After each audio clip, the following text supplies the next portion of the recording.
Hello, everybody. I think we will get started, though I think there are a few more people still to join us tonight. So hello and welcome to tonight's Let's Talk Teenagers session. Thank you so much for giving up an hour of your evening to join us to think about the various challenges that your young people may be experiencing around their mental health and their emotional well-being.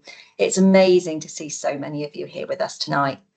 So I'm Emma Stevens from the Safety and Resilience Consultancy, and with my colleague Chloe Pope, we will be facilitating tonight's session, which has been commissioned and supported by the Community Safety Partnership. And our Safety and Resilience Consultancy is a partnership that is set up to support you with the challenges of looking after your children and young people.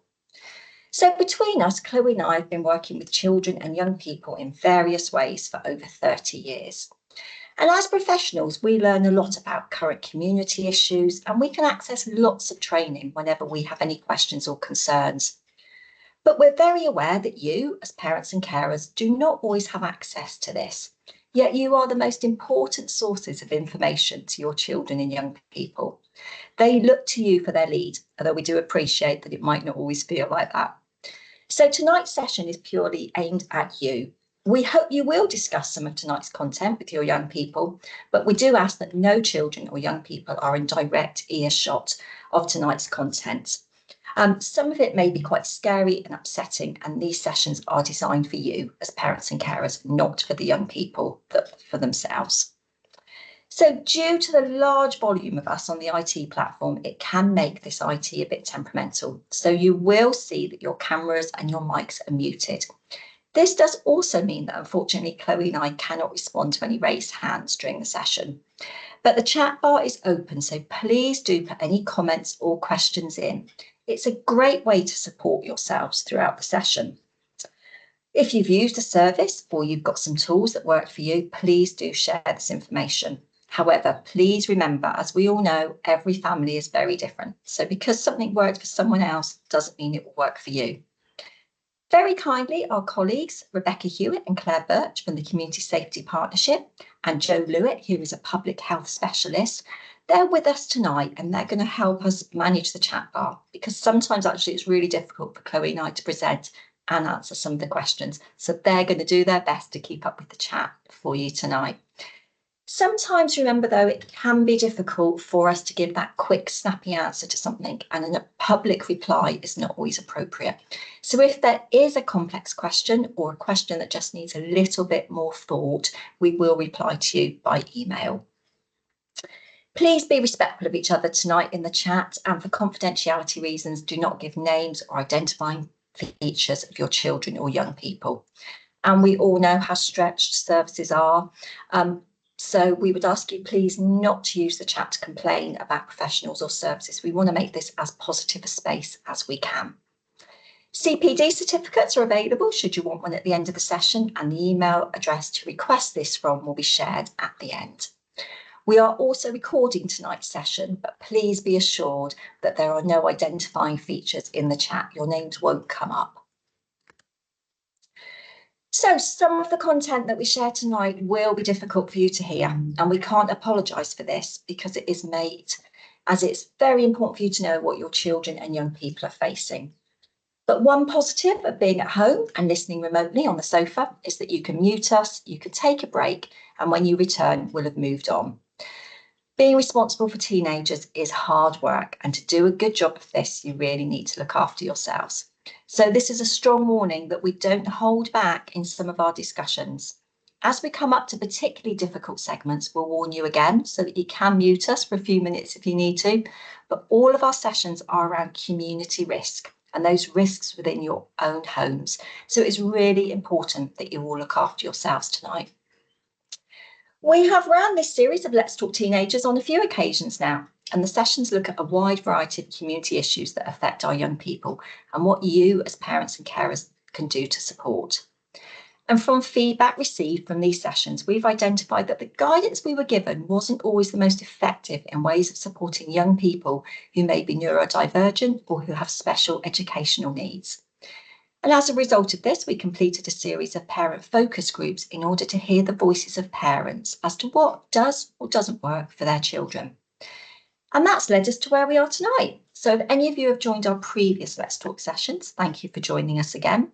And for anyone who is new to the Let's Talk Teenagers family, welcome. We hope that you find tonight helpful. Please do remember that we're not a specialist support service. We are here to try and equip you with information and lots of tips, tricks and strategies that you might find helpful. We're very aware that you all live with your children and often look after them 24/7. You know them best. And a lot of the information we're going to share today has come from parents and carers. But again, don't forget that no two teenagers are the same and no two parents are the same. So trial and error and persistence is needed to make a difference. If you came to some of those parent focus sessions, thank you so much. And you will definitely hear your own voices throughout tonight. So let's get started. If I could make a bet right now, I would bet that most of us think about our physical health at least once a day. It's probably a lot more than once a day. We might think, oh, I've only done 2,000 steps today. That's not great. Or when was the last time I had my 5 a day? Or I should really try and quit smoking again. Or, oh, my back's been aching. Time to make that doctor's appointment. But do we think about our mental health as often? Or in the same normal day-to-day way? So just as we have to look after our physical health, we all have to look after our mental health too. So why don't we think about it as often as we do our physical health? Well, it probably comes down to stigma attached to mental health. It is getting better. There's been a real shift in recent years about how we take care of our mental health, but this only seems to filter through to certain groups of people. We hope if you take one thing away from tonight, it will be to start thinking and talking about mental health as often as we think about our physical health. Check in with your young people about how they are feeling as often around their mental health as you do their physical.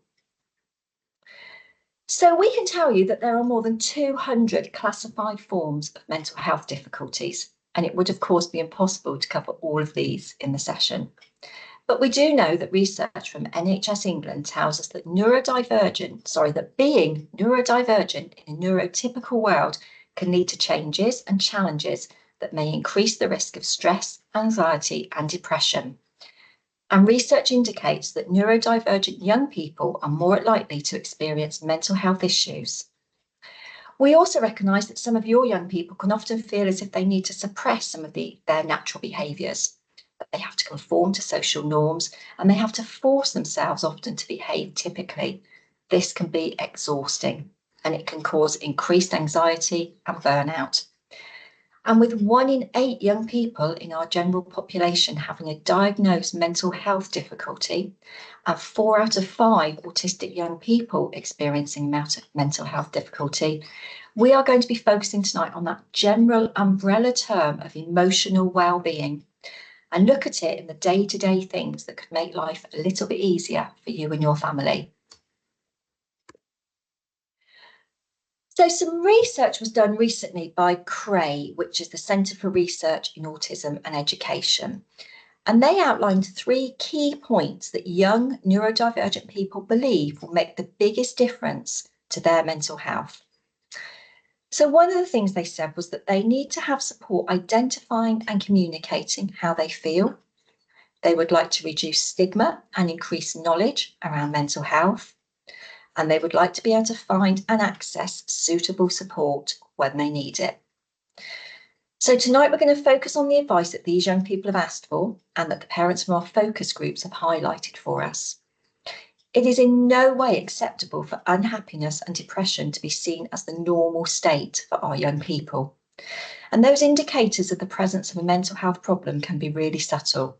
And this may make it difficult for your young people and you to identify that they are experiencing mental health problems. And this is a particular issue since your young people can find it hard to express their needs and their feelings. And throughout all of our Let's Talk sessions, we talk about really knowing your child and young person. How will you ever know if something is wrong or worrying them if you don't know what their normal is? And this is going to be reinforced in a really quick clip that I just want to share with you.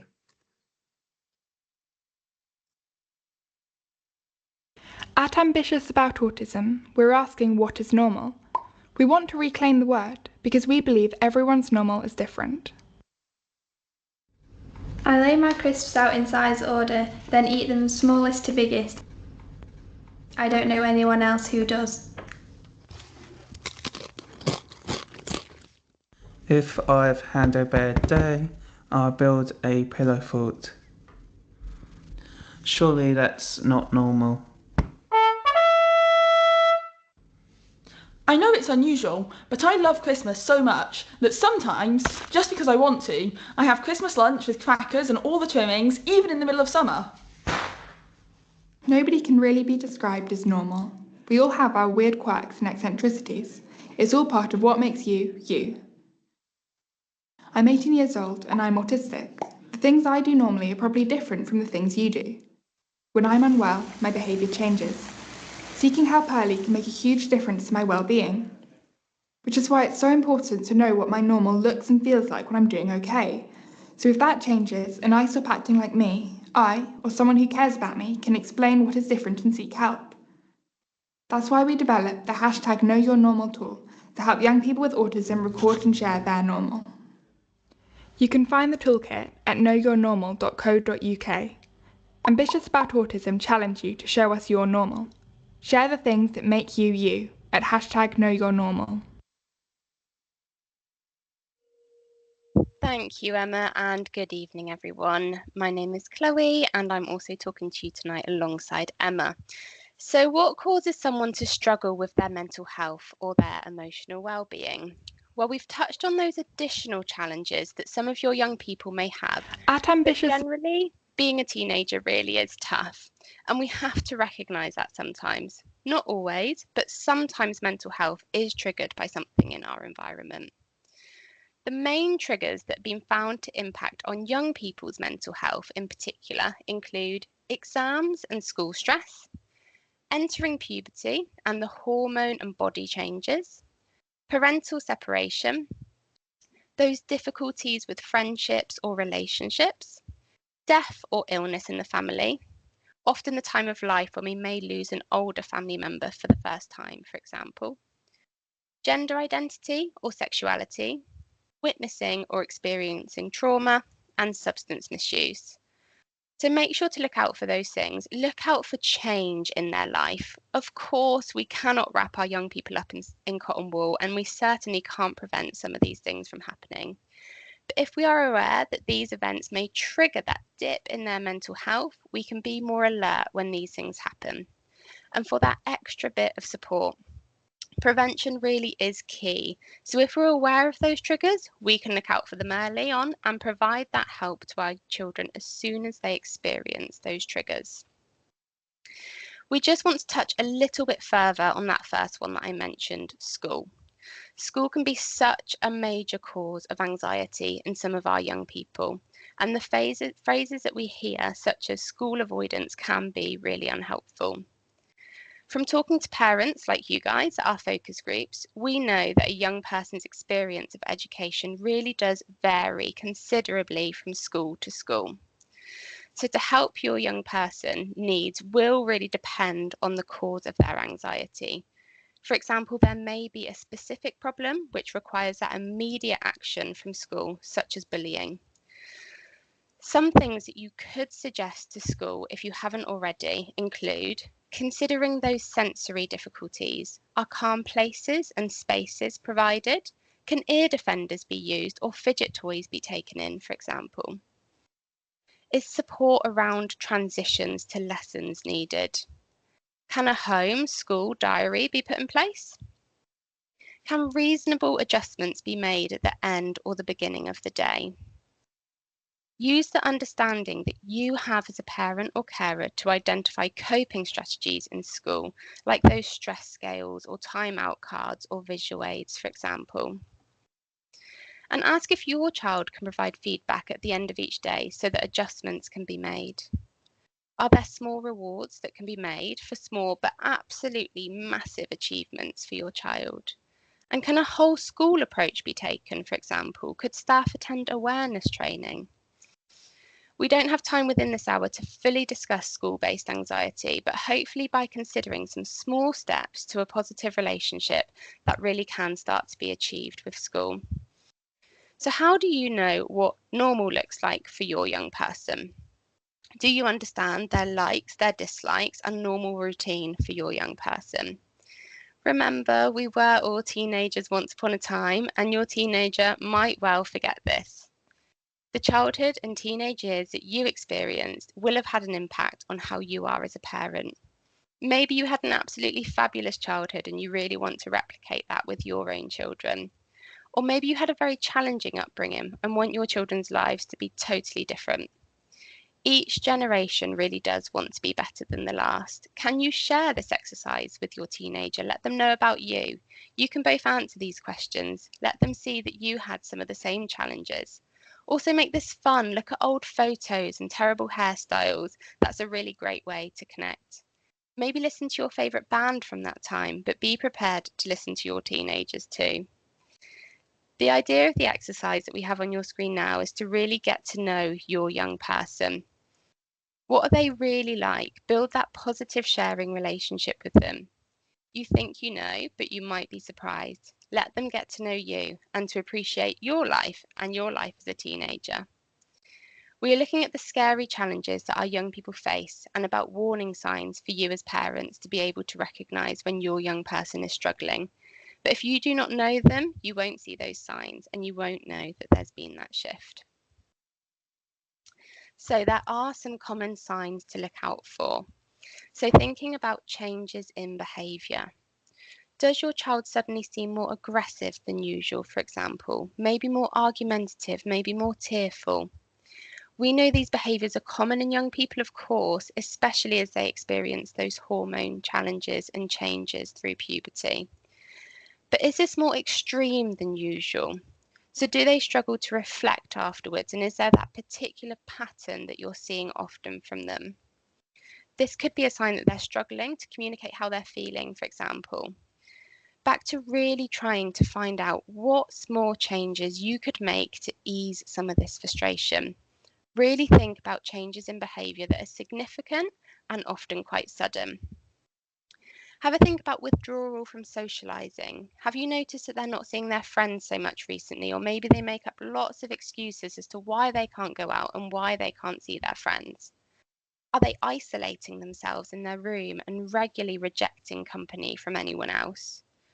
Not unusual for some of our children. A lot of their socialising may come from online peer support. Remember, what you're looking out for is those really unusual changes and often quite sudden. Are you seeing a change in their performance at school? So this would usually be that decline in school performance. This could be an indicator that they're no longer motivated or see a point in engaging with schoolwork, for example. It could also be an indicator that they're experiencing stress and anxiety related to school friendship pressure and find avoiding doing whatever they're supposed to be doing or how they're supposed to be engaging with their friends can be the best coping mechanism. Showing a lack of interest in things that they usually enjoy. It's absolutely okay for young people to change their interests and change their hobbies, as they're also changing so rapidly at this age. But are they showing a lack of interest or enjoyment in things they were really passionate about before? Have they always really loved football, but suddenly show absolutely no interest in going to training after school or even watching their favourite team on the TV? Again, by having these meaningful conversations about their day, this could be one way to unpick exactly what's going on for them. For example, someone at school told them that their interest was weird or babyish. Help them work through this by role-playing conversations and making that plan together. Then we have negative self-talk. So have you noticed that when they talk about themselves, they're excessive in how negatively they talk about themselves? Do they never seem proud of their achievements and seem really down about themselves? This is where role modelling from you is really important, and we'll come back to that. Lack in motivation. We know that teenagers need more sleep than us and often don't seem very motivated to get out of bed in the morning. But is this to an excessive level? And is it worrying when they don't get out of bed at all, have no desire to leave the house or do anything much at all? Ongoing sleep difficulties or lacking in energy is another sign to look out for. So following on from that lack of motivation that I spoke about, are they sleeping too much, or maybe even they're sleeping too little? Do they stay up most of the night and only get a few hours sleep at night? Poor mental health can lead to lots of overthinking and worry, which can prevent our young people from dropping off to sleep. Then we have self-neglect. So did they used to take lots of pride in their appearance, but they're now showing very little interest? Think about hygiene. So are they showering less, maybe brushing their teeth not so much, or brushing their hair as often as they used to? Maybe they're wearing old clothes that are dirty, for example. Have a look as well for unusual eating behaviours or loss of appetite. So we know that teenagers need a lot of food to sustain their growth and their hormonal development. So if they start showing eating behaviours that are unusual, such as not eating all day and binging when they get home, maybe only eating half their dinner or showing a lack of interest in food, this could be a sign that they are struggling with their mental health. It might not necessarily be an eating disorder. It could also be depression or anxiety, for example. I'm sure we've all been through tough times and noticed that our eating has changed. We might have felt really sick and not been able to eat, or we might have eaten a lot of food for comfort. It's similar for mental health. How we feel is often felt very physically in our tummies, which will often have an effect on how we eat. And then we have frequent stomach aches and sickness and headaches. So this might be something that we haven't considered before because they're very kind of physical symptoms. But again, how we feel emotionally often does play out very physically. So excessive tummy aches and headaches could also be anxiety related. So lots of signs that your young person may be struggling with their mental health, and there are likely to be lots more that we haven't even discussed. But these are the main ones. Always think about change in your young person, change that's unexplained and unexpected. Also think about that combination of changes. If you're seeing a few of these signs in combination, it could be a sign that your young person may be struggling. I'm going to hand back over to Emma now. Thank you, Chloe. So there are many theories that can help us understand mental health better. And one of these theories is the thoughts, feelings and behaviour cycle, which looks at how particular events can really impact what we feel, what we think, and then how we behave, and how these factors then reinforce poor mental health. So we can use this theory to look at low mood or depression in our young people. So I'm going to introduce you to Billy. So Billy started to feel not quite himself and a bit miserable about 6 months ago, but he couldn't really pinpoint why. Life just felt a bit bleaker than usual. He wasn't sleeping very well. He was eating lots of junk food, not wanting to really get involved with friends or family. And it was something that Billy was quite aware of and would have liked some help with. Billy also had his A-level exams coming up, so he was really worried about not doing well in them. He had his recent mock exams back, and although he did really well in maths and biology, he failed his chemistry. And if you think about it, this is the event. This is what happened at the top of the cycle. And at this stage, Billy then focuses on his chemistry results and he forgets the maths and biology. He starts to think things like, I'm no good. I'm not going to bother with school anymore. What's the point? I've never been any good at chemistry. So these thoughts impact on Billy and how he feels. And this starts to make him feel sad, angry, annoyed, and really down on himself. And these thoughts and feelings then lead Billy to going home. This is what he does. He's not being motivated anymore to do his chemistry work. And he spends the night awake worrying about results, not going to social events. And these are the behaviours that have occurred as a result of the event and the following thoughts and feelings. So what we do know that is if this is a one-off occasion, our young people can pick themselves up the next day, get back to their usual self and be fine. But what we know is that because Billy was already feeling low, this cycle is likely to have reinforced that low mood. So, for example, if Billy went to school the next day while he was already feeling low and someone laughs at him for something he says or does, then this would go on to repeat that cycle again of Billy feeling that he's no good, he's feeling low, and it leads to not sleeping, not eating, all those signs and symptoms that Chloe spoke about. And over time, if Billy continues to have negative thoughts about himself, which might eventually not even be triggered by an event, and a low mood may be prolonged, then he's going to see that drop in his energy levels and his motivation. And we're going to see all those other behaviours. So this thoughts and feelings behaviour cycle can help us understand how most mental health difficulties are sustained and how it can impact so much of the makeup of a person. So we have very little control over the emotions that our young person might feel. We don't have any control over their bodily sensations or, to some extent, their behaviour. But we can help to shape their thoughts to some extent, and we can have some influence on interrupting this cycle. So try and really pick up on the conversations with your young person if they mention what they're thinking. So if they say something like, "Oh, Carly gave me another funny look today. I don't think she likes me." You could say something like, "Well, let's think about Carly for a minute. Does that necessarily mean she doesn't like you? Or might she have some stuff going on of her own? Or does she really not understand what life is like for you?"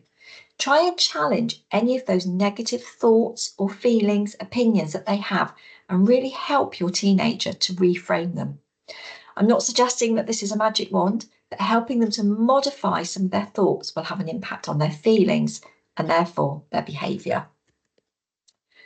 So we know that often professional help and support is needed to help young people with their mental health. But what we also know is that wait times for professional help can be long. But this is a quote that we love to remind us what we can do to help. And that is to help someone with their mental health. As friends and family, we must try to make the bad stuff less bad and the good stuff even more good. And that's the role that you really do have as parent and carers. It is making the small changes that can make the really big differences. So how can we do that? Well, firstly, we're going to go right back to basics. So any of you who have done any kind of psychology work or looked at your teenager's homework might recognise this pyramid as being based on Maslow's hierarchy of need. So Abraham Maslow proposed this theory way back in 1943, but it's still as relevant today as it was then. And the idea is basically that the needs right down at the bottom of the pyramid must be satisfied before individuals can attend to needs higher up. So if a young person's basic needs are not being met, they will have little or no opportunity to reach their potential. So there's lots of evidence as to why children living in poverty do not do well in school. And looking at this, it's so obvious, isn't it, that if they're worried about where their next meal is going to be, how can they focus on a maths project? So let's look at that absolute basic bottom line of the pyramid: food, water, warmth, and rest. So as a parent or carer, let's think about these basics before anything else. Is your young person's preferred breakfast available? Is their bed and duvet clean and comfortable? And this is where nurture really can play a huge part in all of this. The little tiny things can make such a huge difference.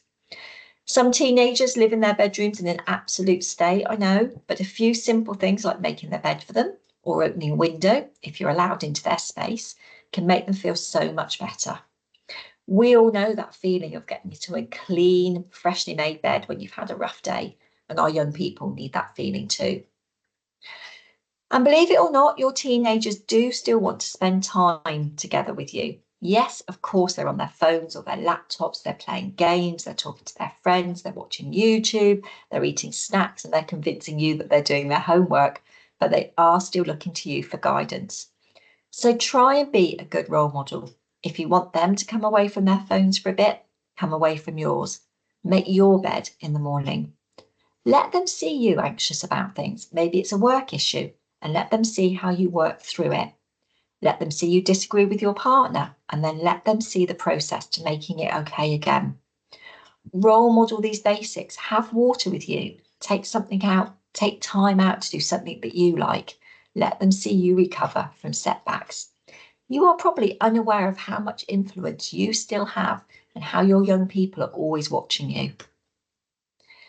And many families have found shared meals as a family have become a luxury that they've lost. Sitting around the dining table, even if you have one every night as a family, can seem like something out of an old storybook. Some of the reason may be the pace of life. You and your young people have so many competing demands that it is hard to find an hour each evening when you can all be together.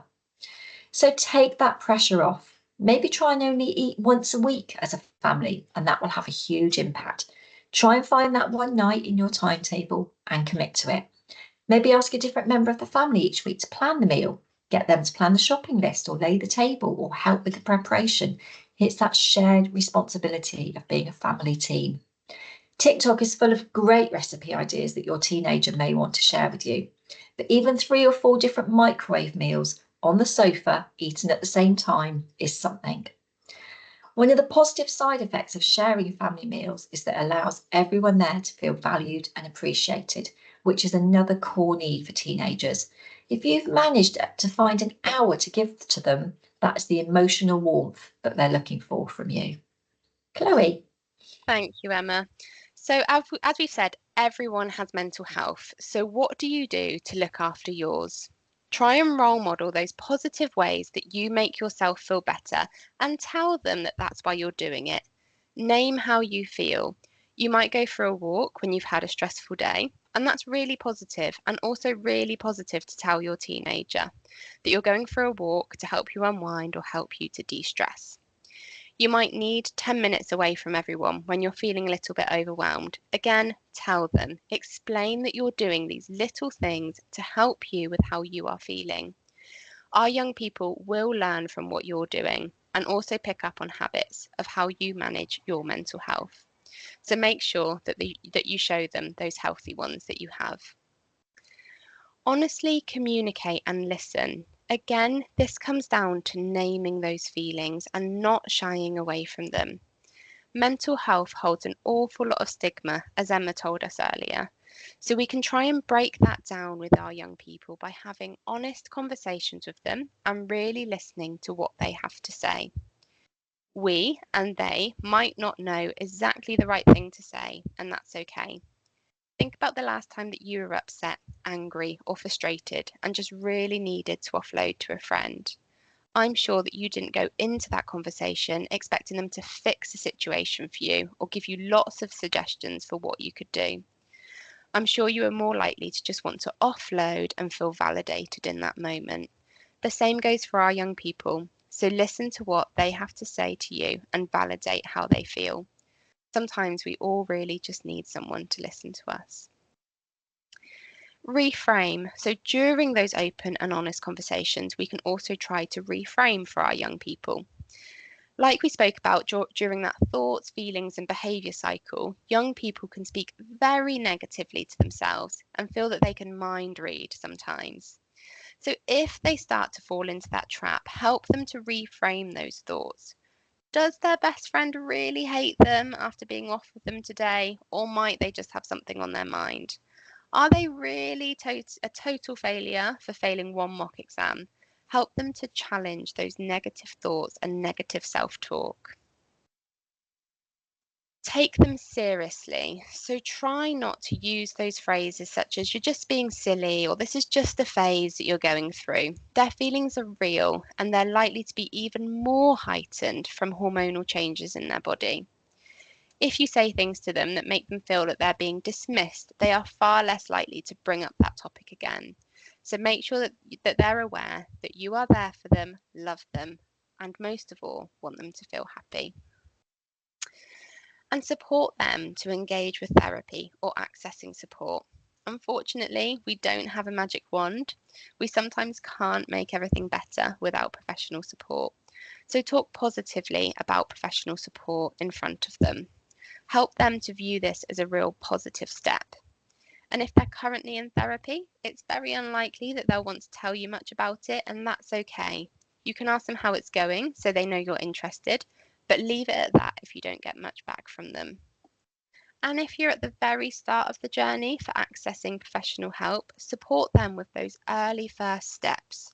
So they might need some hand-holding to initially open up at their appointment.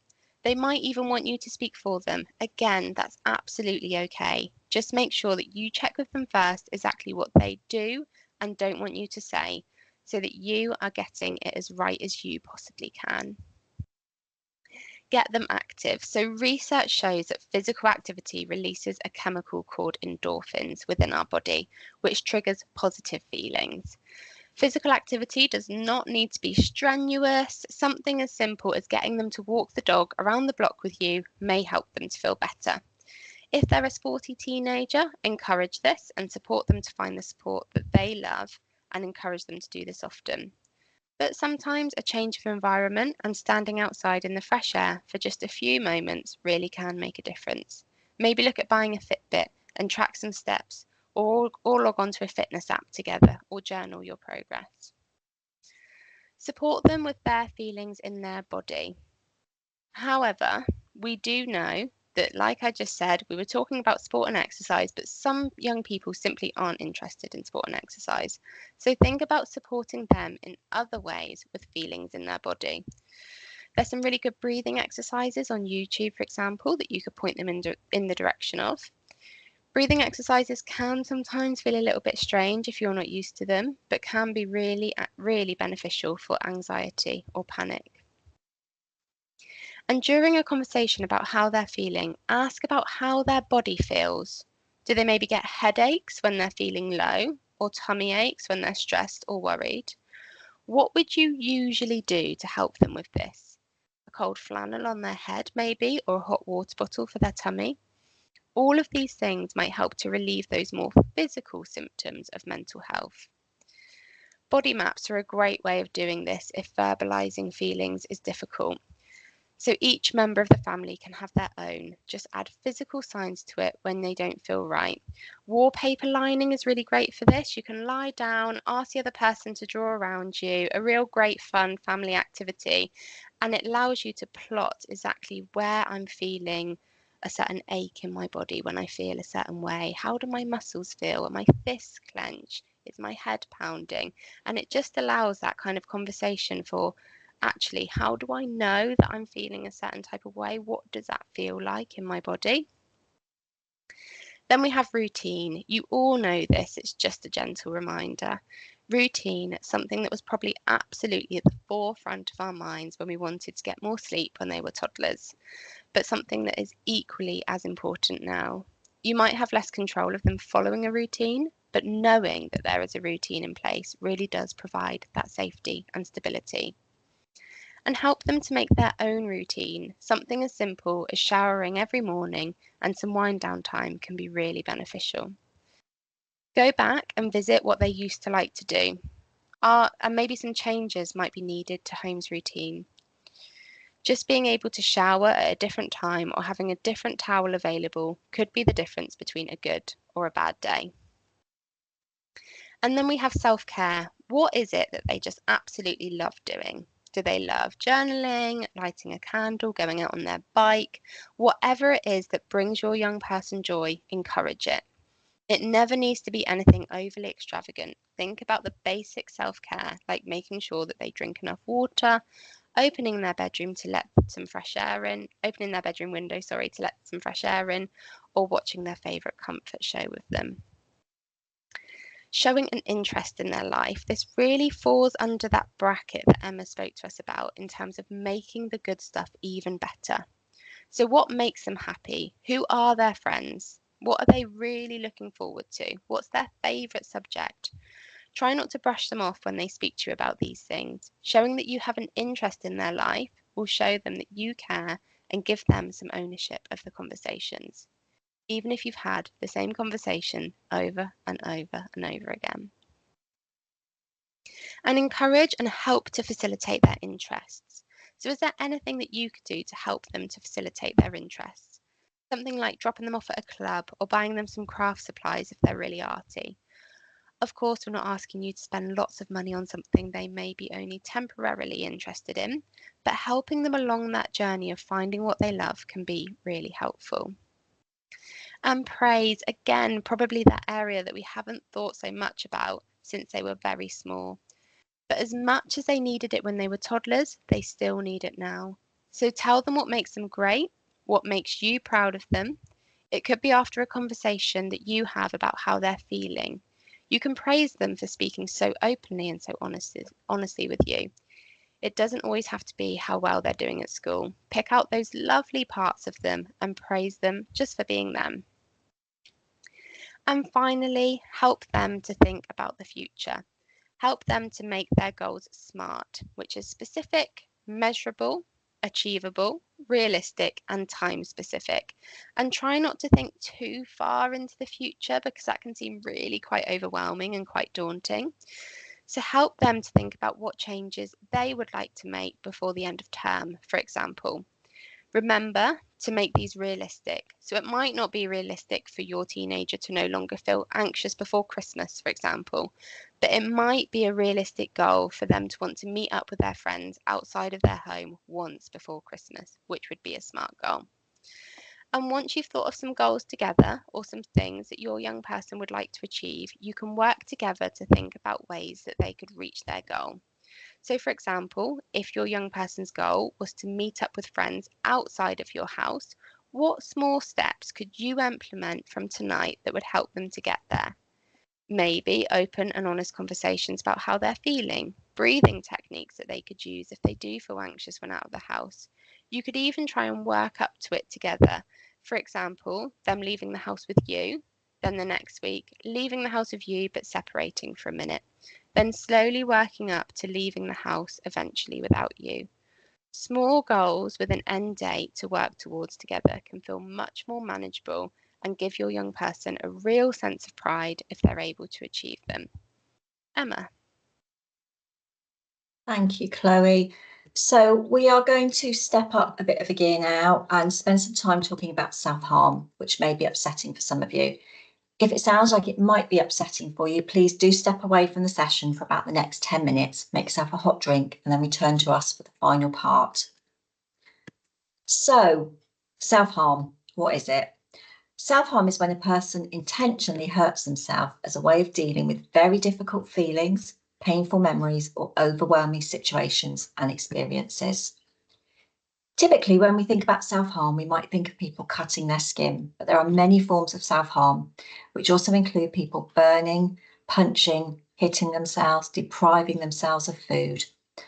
Some people have described self-harm to express something that's really hard to put into words, almost turning those invisible thoughts or feelings into something visible and change that emotional pain into physical pain. But there are many reasons why a young person may hurt themselves.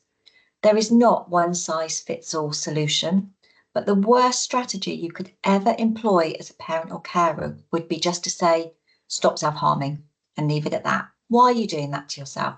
Just don't do it. Instead, we need to try and discover and remove any triggers that you may think may be causing your young person to self-harm. So all these things that we've looked at this evening, such as social and academic pressure or that unnecessary sensory stimulation. Everyone, just bear with me 1 minute. I can't seem to get the presentation to move on. I'm aware that you're all looking at the same slide that you were looking at just now. I don't know why it's not moving on. Bear with me just 1 minute. I think it wants me to press all the buttons for a minute. There we go. We're moving on now. Apologies for that. So if your young person is self-harming, or you're concerned that they might be, it can be incredibly worrying, upsetting for you as their parent. What you want to try and remember is that you and your young person are not alone in this. Lots of young people go through this and they come out the other side with different ways of coping with their feelings. Try not to blame yourselves for this, but look for the best way to support your teenager. The main thing is not to react in a shouty, blaming or harsh way if you find out that your young person has been self-harming. Try and talk to them and make sure that they're safe. You can't always stop them doing this, which I know is really hard to hear, but you can help them to do it safely.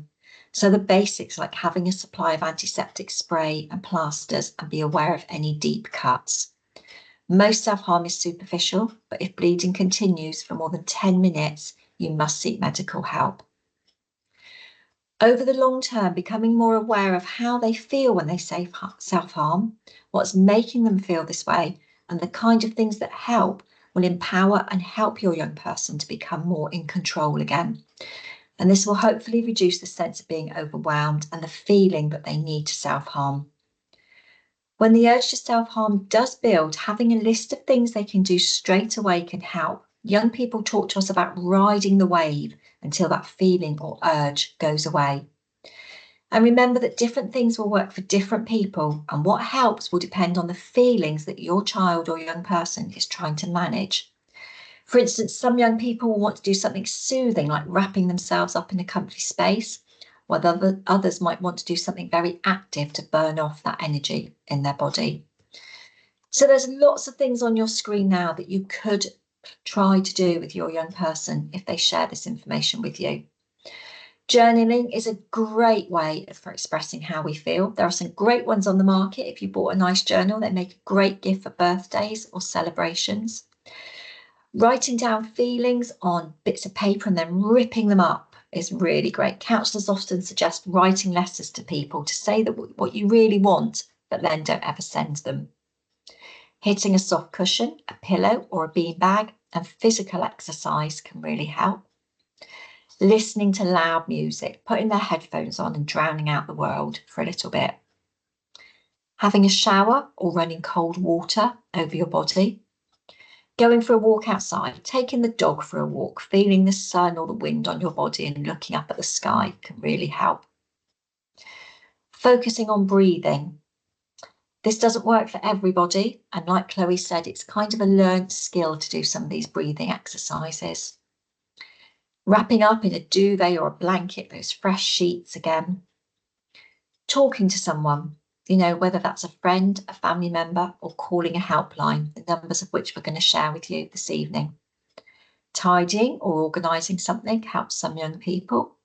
Doing a hobby, something that makes them feel calm, such as painting or drawing, colouring in, Play-Doh or modelling clay. Some young people find that an ice cube or a cold drink on their skin can help, as can hairband pinging. So maybe if they're somewhere where a lot of the other things aren't available to them, sometimes pinging a hairband against your wrist can really help. We've heard about drawing marks on your body using a pen. Delaying tactics, think about them riding that wave, get them to cook dinner, play a video game, watch TV with you, keep them busy. And there are various apps that your child or young person might like to use. We know that Calm Harm is a really good one. We're going to share some of these with you after the session, because what one person thinks is a great app to use might not work for somebody else. So it is about researching and trying lots of the ones that are available for you. It's just a very quick clip now, a reminder from the Samaritans of all the things that I've just talked about.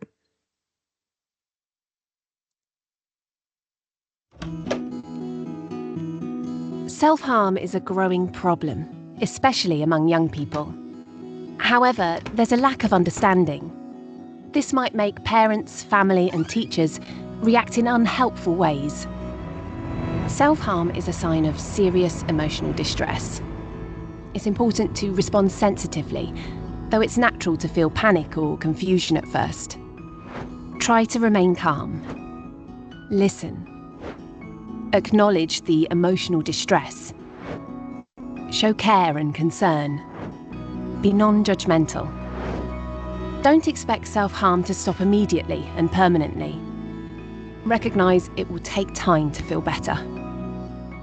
Offer as much help as is needed. Access more formal support together.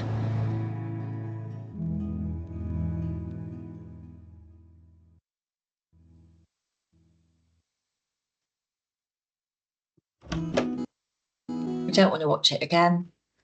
Apologies, everyone. I'm not quite sure what is going on with our slides tonight. So there are links, or there can be links, between self-harm and suicidal thoughts.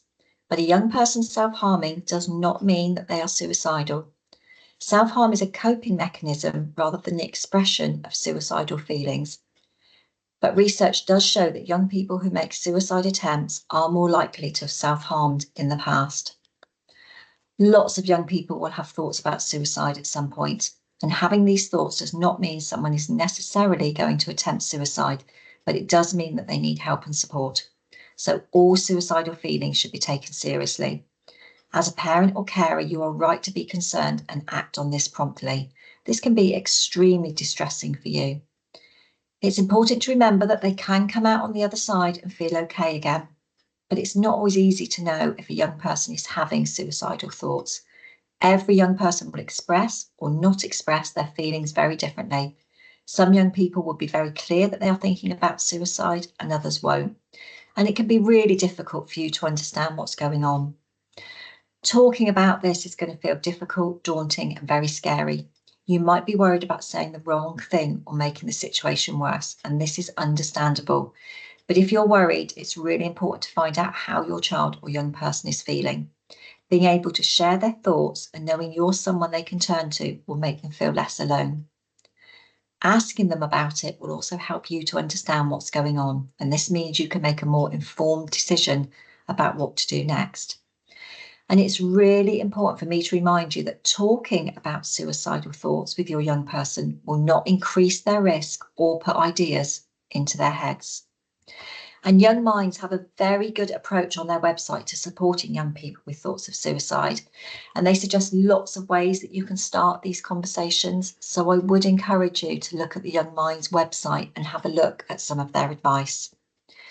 And there is a very short clip again that we're going to share with you now from Young Minds.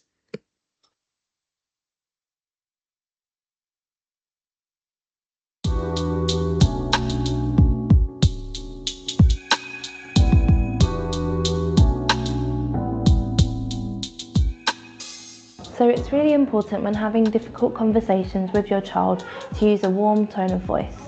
It's often easy to sound quite false or patronising, so it's important to make sure that the warm tone of voice is authentic, and also pick the right time to speak with your child, a time when they're going to be calm and more receptive to feedback. So to avoid minimising your child's experience when you're having difficult conversations, it's really important that you use big, bold words. So when you're validating their feelings, if you think they might look a little bit hurt, it's okay to say that they might be heartbroken, or if they're a little angry, to say that they might be furious, because that helps them understand that you have a sense of how whatever's happened has impacted their emotions. Think about people who you trust to listen to you, and also those that you don't trust to listen to you. What makes that difference? And then with this in mind, when you're listening to your child, think about those things that you'd really like. Often engaging in a calm activity such as a walk, a drive or cooking can take away the intensity of a difficult conversation. Try to acknowledge the positives about your child, such as, I'm really impressed with how you dealt with that, or you're dealing with this so calmly.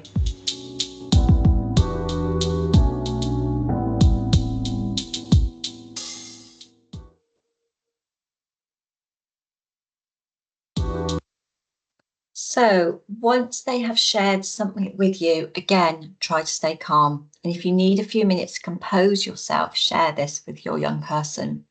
Thank them for sharing with you. Reassure them that it was the right thing to do and that together you will work out the next steps. Always take them seriously. Get professional advice about what to do next. Do this after the conversation, even if you do not think your young person currently has a plan. Young people can sometimes act on impulse. So even if they're not making a plan, it's important to be aware that they still may be at risk. If they are having any suicidal thoughts, you should seek professional help about what to do next. And if a mental health team such as CAMS have already given you a crisis plan with a number to call when your young person needs urgent care, follow this plan. If not, and you feel that you need urgent care, then dial 999 if they're at risk of imminent harm, or 111, or present at your nearest A&E. But if you feel there is no immediate risk, then please make an appointment with your GP as soon as you are able to. And there are lots of support services up on your screen now if you're able to take a shot of that with your phones and keep them for if you ever need them. Please always do remember, at the very beginning of tonight, we said that there is not one size that fits all, especially when it comes to supporting young people with mental health difficulties. Please also do pop into the chat anything that you may have found has helped your family. It really is down to test and learn, and you will find something that works. And just a little reminder to pick your moments for some of these conversations. When you're all frantic and stressed, it's not a great time to ask your young person how they are feeling. Some of the best conversations happen when they are either unexpected or they're planned very well.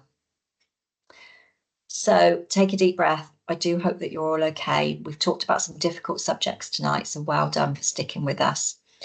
We've only got a few minutes of the session left, and we want to end positively, just with reminding you about your own self-care and being able to take care of yourself. There are lots, again, of self-care websites and strategies that you can follow, but Chloe and I don't want to add to your load by telling you about all these things you could do to look after yourselves. Try and find something that works for you and your young person. Chloe. Thank you, Emma. So it's just for me to sign us off for tonight. I can't believe the hour's gone so quickly. So we wanted to say a massive thank you to you all for coming along to tonight's session. It's been absolutely brilliant having you all here tonight, and we really hope that you can all take away something useful from this session. We appreciate that it's been really tricky at times and we've discussed some really serious topics, but do try and talk to your family about the things that we've discussed tonight. And it might not feel like much, but just knocking on your teenager's door and popping your head in to say goodnight really can make the world of difference. We started the session tonight by acknowledging just how difficult it can be to parent teenagers, especially teenagers with additional complexities. But we hope to have given you a few tools to try at home. Mostly your children, as ever, want your love, your support, reassurance and understanding. It is, however, important to fill up your own cup too, like Emma said. So do take a few minutes yourself before going back to that busy family life. If you would like a CPD certificate, please do email Claire, whose address will be coming up on the screen now. And if you do have a couple of minutes spare, we would so appreciate if you could scan the QR code on your screen now to give us a little bit of feedback. This is our first time running this session, so any learning that we can take away to help guide future sessions would be so appreciated. The feedback also helps with funding these sessions to ensure that we can keep running these webinars for parents and carers. But just know this is very much the start of the conversation, and we will be anonymously sharing your feedback with partner agencies. Each partner agency will deal with this feedback differently, but just know that your voices are absolutely heard by us, and we absolutely will be advocating on yours and your children's behalves when we talk to services. And if you enjoyed tonight, we hope you'll sign up for our next 3 sessions. Anger and challenging behaviour will be running this Thursday, with healthy relationships taking place next Tuesday, and online challenges and exploitation next Thursday. So we'll let you go now and enjoy the rest of your evening. We do hope you found tonight helpful. It's such a pleasure to talk to you all. So thank you so much for joining us, and good night. Thank you. Good night.